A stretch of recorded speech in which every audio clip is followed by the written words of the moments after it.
বিকেলের ব্যস্ত সময়, ব্যাংকের লবি মানুষের হট্টগোল আর কর্মব্যস্ততায় মুখরিত। সবাই নিজ নিজ কাজে ব্যস্ত।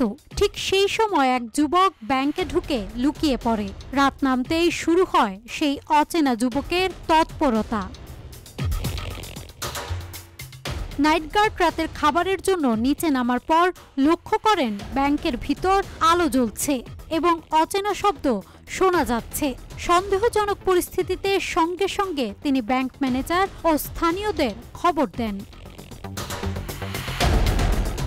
স্থানীয়দের সহযোগিতায় ব্যাংকের ভেতরে প্রবেশ করলে ধরা পড়ে যুবক শহীদুল হক। তার ব্যাগ থেকে উদ্ধার করা হয় ডাকাতির সরঞ্জাম আর ভোল্টের দরজা প্রমাণ করে রাতের অন্ধকারে সে চেয়েছিল পুরো ব্যাংকটিকে লুট করতে।